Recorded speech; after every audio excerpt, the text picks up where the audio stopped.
still, I would say, equally influential across the course of today.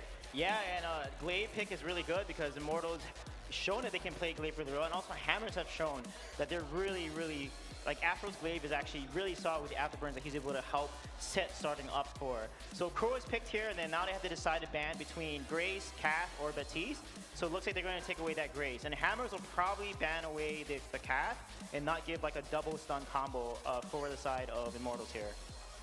So with Grace off the board, we'll see if Lyra is going to be a choice here just to take the healers away entirely, or if that will end up being an option that is available. If you give a healer over with a Krull, the sustain can just be absolutely oppressive. It's so difficult, especially with the Glaive already selected. You don't really have too many other options for getting mortal wounds onto that Krull to try and slow him down.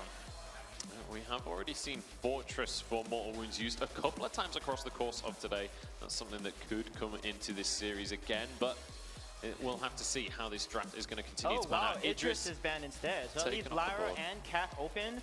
But if they pick Cath and Crow, that's actually really good into a Lyra because the CC and ability to lock someone down, it can really help Immortals, lock down either even Lyra or Glaive here. Because Glaive is actually risky into a Crow because Crow actually counters a lane Glaive, for example. And you see there, Max Green has played a whole bunch of Lyra over the course of the regular season. It is his most played here. Obviously, they had only a couple of weeks in the Vainglory 8, but it is the most played hero for him with 5 games out of their 16 total. So it's definitely a pick that they'd like to go for if, at least on the previous updates, maybe not so much here on 2.7. Yeah, Cath is a great pick because if they don't take Cath here, Hammers will probably run one of their comps that they love running is Celeste, Glaive, Cath, triple CC. Those are the comps that they excel with. So taking Cath here is really smart. Now Immortals has actually double CC now with Crow and Cath.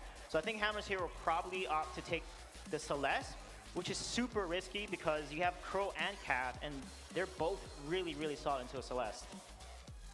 So they might go for a Samuel actually, and then just play Captain Glaive again because Weapon Glaive is not really solid.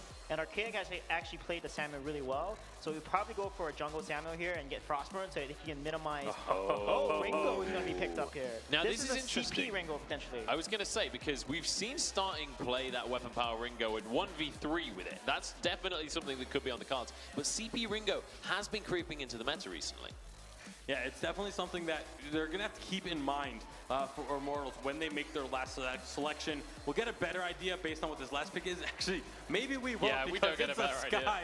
And so we've seen CP Ringo in East Asia. We've seen Weapon Sky in East Asia. We've seen Weapon Sky here today not do very well into the Celeste, and there is going to be a Celeste picked up. So even though the Sky is usually picked supposed to be a counter to the Celeste, we have not seen it do well today, and Immortals confident enough in the pick to go with it into what is supposed to be the counter. Yeah, they're going to go CP Sky here, and a Weapon Ringo could be really risky. They have to get a really good afterburn here and get Celeste. They just need to get Celeste, because afterburning Crow may not be the best option because he wants to get on top of your carries, so they need to somehow figure out how to get close to the Celeste here. And Ringo, once Cath or Crow is on top of him, he's not going to be able to, he's going to be really immobile and stunned. This was Starting All Over in the regular season. You can see it on your screens. This is what happens when Starting All Over has Ringo in need of vengeance right here. This was against Gangstars and managed to save the game for himself. Yeah, incredible play. We know that he has a phenomenal Ringo. The previous season before that, in the spring season, he absolutely destroyed all season long with Weapon Power Ringo to the point where people were wondering if he could even play any other hero because that's how frequently and how strong he was with that pick. So definitely a comfort pick for Starting All Over, and why not go for the comfort pick when you're in this situation, you're back against the wall, you just got your first win, you still need to get 2 more, go for those comfort picks. We do have to mention as well though, Sky has been locked in and we have seen more and more Weapon Sky going towards the lane, so that could be something that Starting is heading on, and we'll see the Ringo in CP in the jungle. We'll have to wait and see. It's time to get into game 4, ladies and gentlemen. I want to hear you make some noise as we pass it back to the casters and get on into game. Thank you very much, guys. Jules and Scoundrel once again back at it. And here we are. Hammers, they're fighting back, fighting for their lives. And day number 2 is on the horizon for both of these teams. But can Immortals close it out, or will Hammers continue their streak? Now this is a very, very risky Ringo pick. If it is indeed going to starting, which it does look like that's going to be the case, it is very, very risky to pick a Ringo into a Cruel and Catherine. You have to be so good with your reflex blocks, you have to be so good with your positioning. And Zio will scale up very nicely here. Remember, this is the Skye that has been updated. It's more about locking on and getting that single target damage. If you can find the dive into the back line onto the Celeste, you can blow her up quite readily in the late game, but no longer can you just forward barrage from range and get away with it. Immortals already being very aggressive. Playboy Afro forced to back out, although Dienzio really wants to be able to take this Elder Treant in the front line. Does not like actually does manage to secure it, so Playboy Afro not managing to secure that for his team. Starting all over, just happy to farm the lane out, however. Just looking to put pressure here. Starting all over, punishing Dienzio from taking a very risky way back into the lane. Playing the Afro now, trying to apply pressure with starting, who's going to look to push this wave as quickly as possible. They have allowed Cruel his free jungle, though. He has now hit level 2. He's going to start running in. Yeah, Playboy Afro is going to have to back out, but a reposition onto T-Tigers might prove worse than wear. Does manage to use those boots to get away. Oh, Playboy Afro, that basic attack kills it. There we go. First blood to Dienzio, but Arcade does trade it up. T-Tigers is going to fall. He's just fighting back, but a double kill for Dienzio. I don't think it's a triple unless he can find a miracle. Starting all over, tickles Dienzio on the way out, but he ends up surviving. Remember, this is where Skye has got a lot lower early game damage, but scales up on a single target basis a lot higher. So if you can get that lock on, and remember, Skye, if she picks up something like a Frostburn, can kite very readily against Max Green, can kite very readily against T-Tigers on this Cruel and Catherine. And the single target in the game goes on. That might be it for starting. Heliogenesis, core collapse, all of the above. Immortals find another kill. And that'll be 3 on the board already. Very reminiscent of game number 1 for Immortals. T-Tiger's got his forward healing camp stolen away. Played by Afro gets some delayed revenge as Archaic starts to farm up in this jungle. 3 crystal bits. This is how we used to see Skye build before the rush of the Frostburn became the thing. More CP you get on Skye, the easier it is to get that enhanced lock-on damage. She scales very well with CP on a single target basis now. But it's a lot harder to play and a lot harder to position with her, but she will combo very well with the glaive specifically, because the one thing that Skye struggled with lock-ons as a CP build is that it's very hard to get into range to lock-on, because it has to be your basic attack range. Glaive is going to help her find those single targets. Another core collapse straight after the Merciless Pursuit. T-Tigers chase is starting all over underneath the turrets. Dienzio falls down though as Playboy Afro does secure the kill, and amongst all that mayhem, Archaic's going to join them as well. Only level 4. Nothing really too much under his belt rather than 3 crystal bits. It's actually going to be facing Archaic. We'll get the healing camp here. Oh, Max Green maybe looking for the solo kill, burning him with the Storm Shield. Can he get him? Starting all over, running away. Merciless Pursuit on cooldown still. Shield available soon as well. Oh, is he going to go for him? Tags him, he's got the shield, he's going to burn him away. Starting all over, falls. Max Green finds the solo kill. Dienzio getting chased out by Archaic. The forward barrage was good. Ends up falling down, and now T-Tigers in a 1v2. Forward barrage again. The lock-on is just too much. Archaic does even the scoreline up 4-4. Although Max Green may be looking for a vengeance here. Archaic starting to scale up on this Skye. The Afterburn should get played by Afro away. Oh, there we go, yeah. The Afterburn is going to get him away, but Max Green pushing very hard to be the carry this game at 1-0-3. Dienzio starting to fall behind on farm. Not a huge amount though, and has got a way pushing his way, so he'll be able to even things up here. But a very explosive game right now. Archaic starting to accelerate ahead. Wondering if he's going to go for a Shatterglass or a Frostburn. You feel against the Cruel and the Catherine, Frostburn might be better, but that does delay the certain breakpoint of CP that Skye needs to start out damaging her old build. And be very interested to see where Archaic invests this gold. Looks like it's going to be towards, well, again, definitely either a Frostburn or a Shatterglass. But again, I just think Frostburn is so good against this composition from Immortals that you kind of need it. Speaking of Frostburns, Dienzio picks up one for himself. Now, where is their power spike? Where do these timers lie? Where do they need to come online? What kind of minute mark or item spike? Because Max Green, we've seen this Catherine kind of pick ban throughout the tournament, but it's only just really in Max Green's hands now, who is looking to go towards that Echo fairly early on. Yeah, Echo provides such ridiculous teamfight control. If you echo Catherine's ultimate, you get, you know, almost a combined time of 5 seconds silence. So even if you block the first one, you're going to get silence on the second hand of things.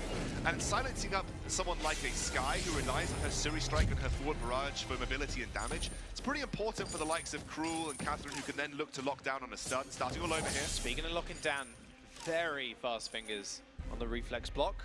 Was able to block out the Merciless Pursuit. Although T-Tiger's looking on the side, let's have From Hell's Heart. It's actually going to find it. Core Collapse going to land him on as well. Dienzio pumping out the damage. Death from above also rains down. Okay, not finding anybody, but it doesn't matter because Starting All Over is alive. They do manage to save him for the moment.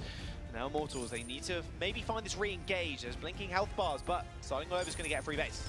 Nice collapse onto Starting All Over there. Pinpointed out by T-Tiger's ultimate, who's working towards a tension bow himself. Delayed tension bow though. Ideally, we'd like that as quickly as possible. We're heading towards the 6-minute mark, so it's a little bit later than you might think. Actually, gonna get isolated. He tried to shop for it. He did actually buy it in the end, gets isolated, but he is going to be able to back off. Not too much of an issue. So looking for that burst potential versus a double squishy here. Again, combine that with the burst of Catherine's Heliogenesis, and you have the ability to take out one of these low health targets in the form of the Ringo and the Skye very quickly. But again, it's all about whether you can get on top of them. Once Archaic maybe picks up that Frostburn, it might be harder and harder to do so. Picked up a reflex block though. I love the prioritization of reflex blocks here. The chain stuns from the Immortals roster do mean that you need the ability to be able to block those out, and he does pick up that Frostbone. So suddenly things looking good for Hammers in terms of their ability to cope with that engage from the Immortals roster. Suddenly it's going to be a lot harder for them to chase down and force their engages onto these targets. Go back and forth, Max Green. He's going to have to be quite careful. Playboy Afro's waiting in the wings. Dienzio's not level 6 at the moment either. A Solar Storm is going to be fairly impactful. Like you just said, the layering of CC has already been quite apparent. Just hit 6 now. Here comes the Hellfire Brew. Bada bing, bada blocked. Mortal's going to be able to block that one and be able to walk away. T-Tigers again with the Hellfire. I was going to say Hellfire Brew, it's not the one. It's been a long day. Playboy Afro now searching for a position. Here comes the run-in by Max Green. Merciless Pursuit actually finds the stun. There comes the silence. Another stun comes through. He's not going to be able to do anything at this point. The burst. Solar Storm, the burst comes out. The core collapse onto 2 people, but still able to survive that death from above. Surrounding Immortals. They were able to get stunned up. From Hell's Heart used as well. So a lot of big cooldowns now for Immortals. Doesn't mean to say they're deterred at all, just focusing on his turret. Core Collapse does go a little bit wide, but that smite is going to be pretty big. The healing comes out. Fountain as well, used onto the Dienzio to keep him alive. A good defense here by Hammers. A good push onto that first turret, though, for Immortals. If they could do that once more, that should go down. Now, some of you might be wondering why Skye specifically is pretty good into the likes of Catherine and Cruel, especially when you've got that Frostburn off. Obviously, 2 heroes that rely solely on their ability to run at you very quickly. Slowing them down with the Frostburn means that it makes it a lot harder for them.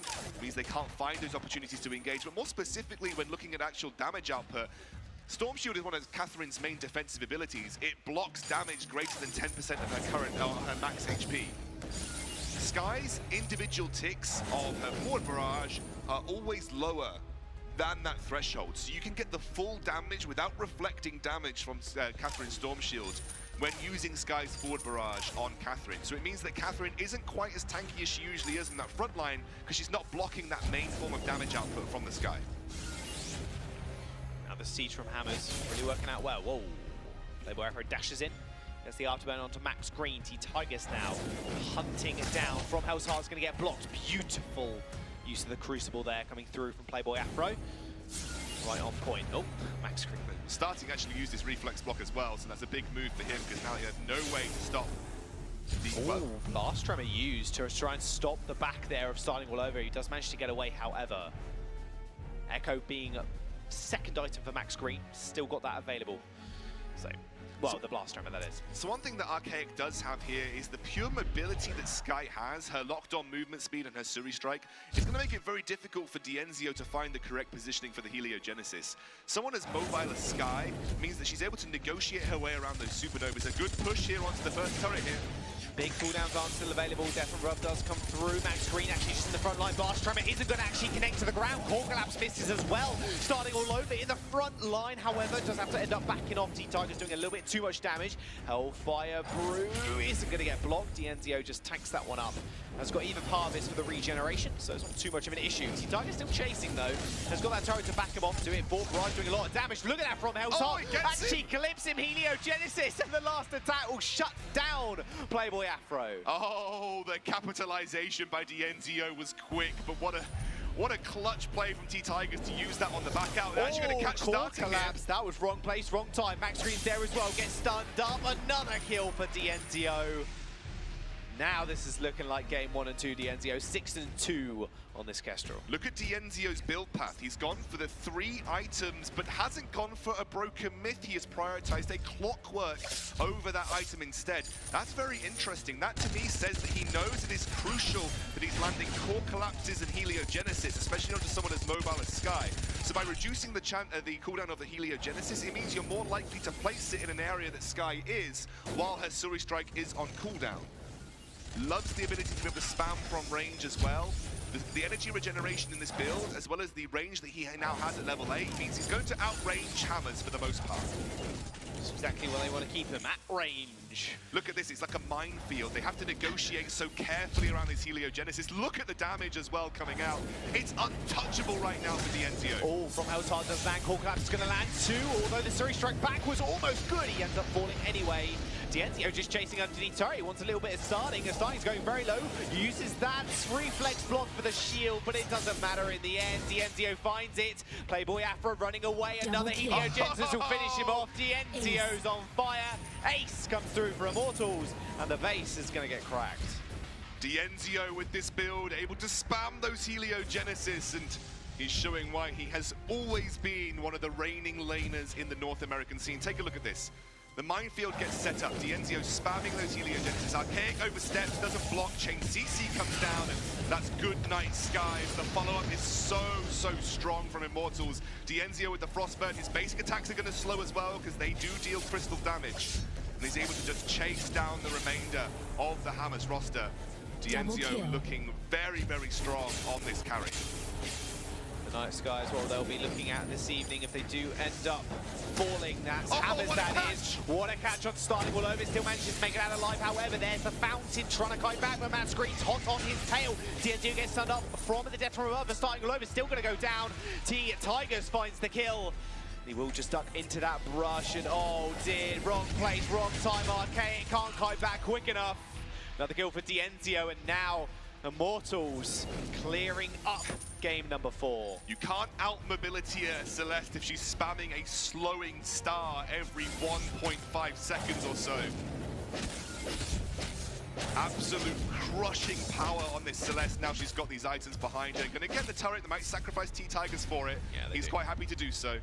Yep, just gonna sacrifice himself. Swallowed a fair bit wilder. Oh, that smite was close.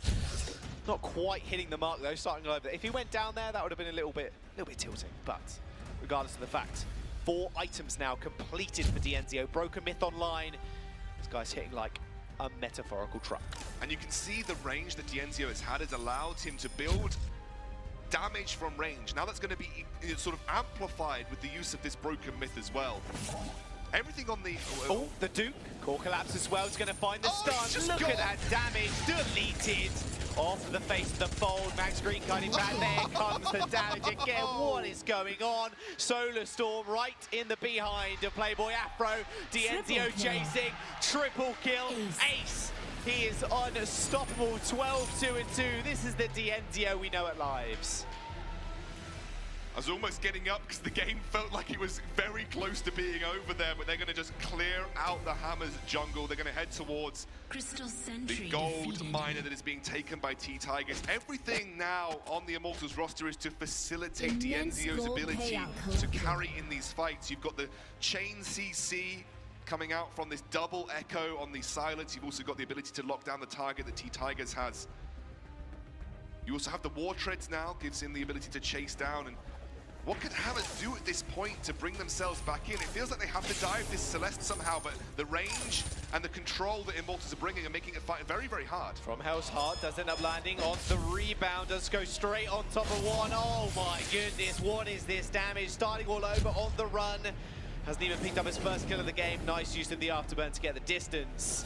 This is starting all over. It's Ringo we are talking about, and it is 0-7 on the board. Immortals, they're looking to take Kraken now. Hey, this is Zio's Celeste we're talking about, mate. This guy has been playing an incredible series thus far. You know, there was a point where it felt like Zio was starting to lose the ability to sort of have his motivation towards the game, but he's certainly found it over the last few months.